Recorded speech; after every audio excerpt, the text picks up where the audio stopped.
Ryan Coogler, famous for Black Panther and now the breakout vampire thriller success Sinners, recently gave an interview where he essentially said that female filmmakers are superior to male filmmakers and that they are infinitely more complex individuals than men. He's just outwardly saying men are inferior to women in every regard, but especially in filmmaking. He in this Far Out interview said... It's the name of the publication. Yes. Mary wasn't suddenly getting like surfer lingo. He opened up about many interesting conversations through the subject matter explored in the film Sinners, looking at the gentrification of Black culture and pain. He has also expressed his allegiance to female filmmakers and others who are marginalized in Hollywood, describing them as being naturally more suited to directing. It remains particularly difficult for women to break through as directors in Hollywood, and those challenges only multiply for women of color. While a few have managed to carve out a space for themselves, the industry is still dominated by men. Despite the constant messaging that things have improved, little has changed. Many marginalized voices are still fighting to have their stories heard, while mediocre male directors continue to be handed opportunities, offering little beyond ego-driven work that adds nothing to the creative landscape. I noticed that he didn't mention, he didn't name names. Yes, he didn't actually praise any individual female filmmaker, which I think defeats the purpose, but this is something that Ryan Coogler called attention towards in a recent interview promoting Sinners, saying, "I feel like women are better filmmakers than men. Put it on the record. I mean, it's true, bro. In film school, life, whatever, they're equipped to do this job in many ways better than us. They're infinitely more complex than we are, stronger and sharper. So, we're going to get better movies if we have more female filmmakers. The industry would improve. That's the best thing I could say about that. They've got to be given the opportunity." Okay, so let's go through his statement. Are women infinitely more complex than men? Honestly, I think women are simpler creatures to understand. I mean, that isn't usually the way this is phrased in the world. It's usually phrased that men are more simple creatures, but that's usually in relation to relationships and not their job or their chosen profession. He didn't even say they're better at filmmaking. He said in life, everything. They're better at everything. I thought of some female filmmakers, off the top of my head. Now, I'm not I like a lot of, there's a lot of great television directors that are female, but that tends to be a different, it's a different beast. The idea of a television director is more like you're kind of a train conductor. Your job is to keep everything going on time and get everything from point A to point B. It's not the same thing as having a large-scale creative vision. It's one of the things that Chris Gore was talking about in a recent Film Threat segment, talking about why they keep hiring TV directors to do movies when a movie director needs to have more of a creative vision and a TV director just needs to get things done on time. But there's Greta Gerwig, there's Patty Jenkins, Sofia Coppola. Catherine Bigelow was a big one that I didn't even think about until you mentioned it. And then I remembered that she did Hurt Locker. She did K-19, The Widowmaker. She did Zero Dark 30. She was named as the female Stanley Kubrick. Bryce Dallas Howard is another one who's getting a lot of credit as a director these days. But the thing is if you ask somebody off the top of their head to name 5 great female directors or 5 great male directors, they're going to name 5 male directors. But the thing is even then, he's not talking about, in at least the way that I interpreted this article, he's not talking about big budget movies. He's talking about pretentious art house stuff with a message. And you can just look at Ryan Coogler, any photo of Ryan Coogler, and see the pretentiousness in his face. But I want to read, just because I read it to you earlier, I want to read you this little bit from Catherine Bigelow's biography. Because first of all, I was looking into look, is this even true? Is it even true that women aren't getting the opportunities that they would in past? But Jessica Jones season 2 had all female directors. Russian Doll season 1 had all female directors. There was a show called Queen Sugar on Oprah's network, which had from 2016 to 2022, every season, every episode, all female directors.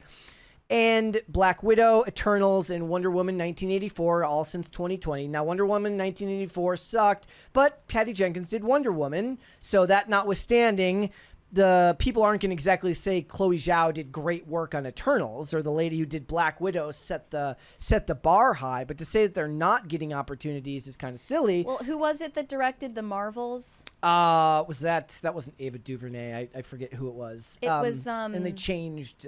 Wait, the director of Candyman. Ava DuVernay. Was it? Yeah, I believe so. You can double check me on that. I could be wrong about that. But I was just curious if there was a list of initiatives that Hollywood... Nia DaCosta. Okay. Prime example of a female director who was given an opportunity that was way too big for her britches simply because she's a female director and Marvel wanted to brag about that. So these are just some of the initiatives that Hollywood runs to benefit females in Hollywood. The Directors Guild of America has a diversity initiative that runs ongoing inclusion programs, publishes regular reports on gender and race of directors on TV. A program called Reframe, which was founded by Women in Film and the Sundance Institute. The Women in Film Institute itself is a long-running nonprofit based in Los Angeles. The AFI Directing Workshop for Women, which is one of the oldest programs established all the way back in 1974. Film Independence Project Involve focuses on underrepresented filmmakers, including women, offering directing labs, fellowships, and production support. So there's all sorts of these programs, but when companies are going to put you in charge of something that's going to cost them hundreds of millions of dollars or even just dozens of millions of dollars on TV, there was a time when they were going to take that risk.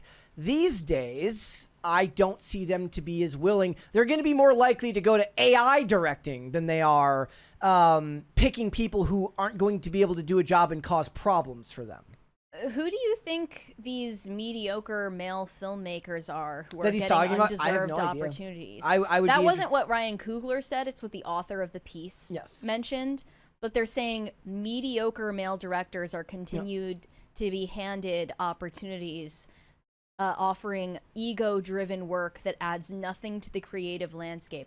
Who are those people? Who are they? And back to what I was saying about like the directors we just mentioned before, and then you hear about someone like Catherine Bigelow who has directed all of these big budget movies, and you think about those programs that they were put through where they're diversity specific initiatives, and then this is what it says in Catherine Bigelow's biography. It says, she spent 2 years at San Francisco's Art Institute. At 20, she won a scholarship at the Whitney Museum's Independent Study Program. She was given a studio in a former off-track betting building, literally in an old bank vault, where she was told to make art and wait to be critiqued by people like Richard Serra, Susan Sontag, and others. So it's like, do you want everything handed to you, like a Nia DaCosta, who has limited experience, or even a Chloe Zhao, who had limited American, big budget filmmaking experience, or the lady who's going to supposedly direct a Star Wars movie with nothing but directorial experience in documentaries? Or do you want to be the one where they said, go into this bank vault and make art? And then 20 years later, 30 years later, she has a list of credits that all stand the test of time. That Ray movie is going to be directed by... I forget that lady's name. What was her name? Let me see. She she, of course, was on those panels. Yes, she was talking about how... the diversity panels. She likes to make men uncomfortable. Sharmeen Obaid Chinoy. Yep. She does not have experience directing films other than activist documentaries.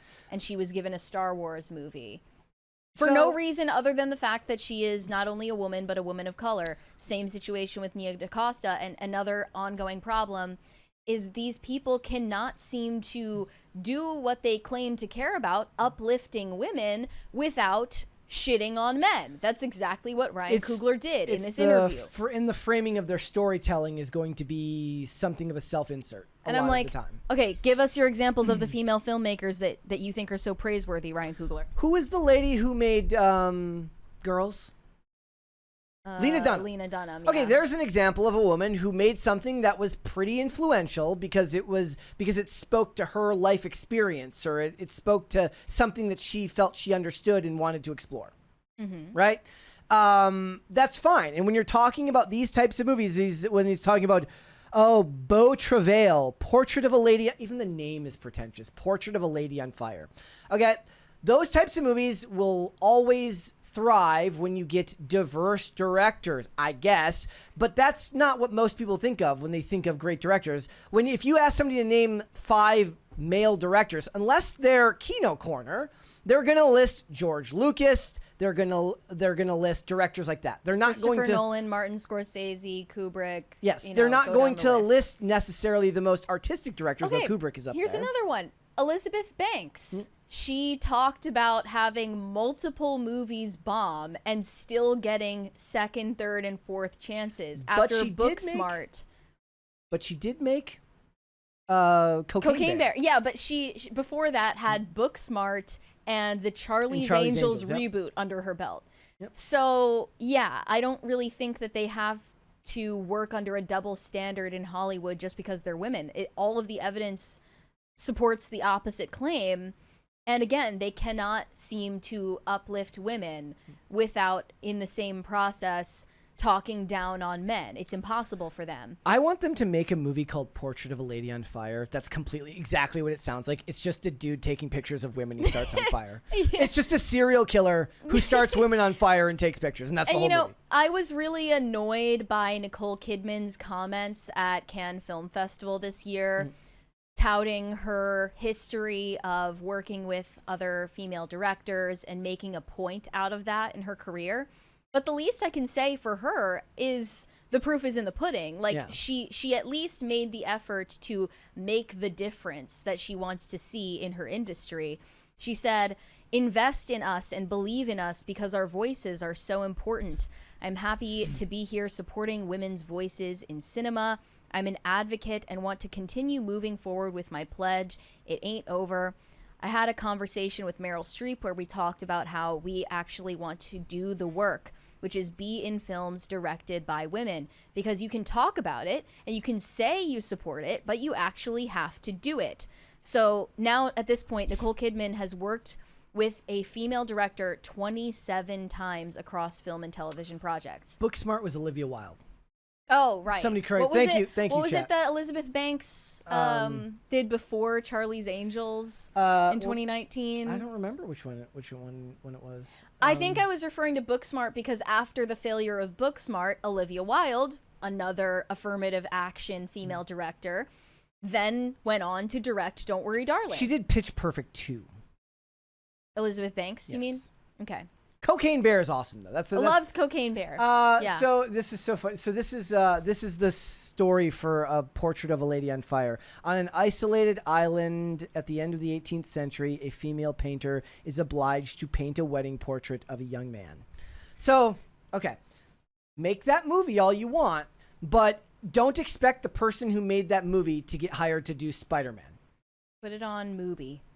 Mubi is the new streaming service ads for pretentious art movies. Yes. I didn't realize that, Mubi. but that's the new one. All right. Well, look, guys, it really was just intersectional, diversity slop, this whole article. And I said Ryan Coogler is the spiritual successor to Jordan Peele. But the thing because of comments like this. The thing about it is, though, is he's proof that when you're good at your job, it doesn't matter how pretentious you are, because he actually is good at his job. Yeah, and, props to him for that, but still, he's annoying. Thanks for watching. Listen to full episodes of Pop Culture Crisis on Spotify. Keep up with us on social media and make sure you subscribe and ring that bell so you never miss the show. Bye, guys.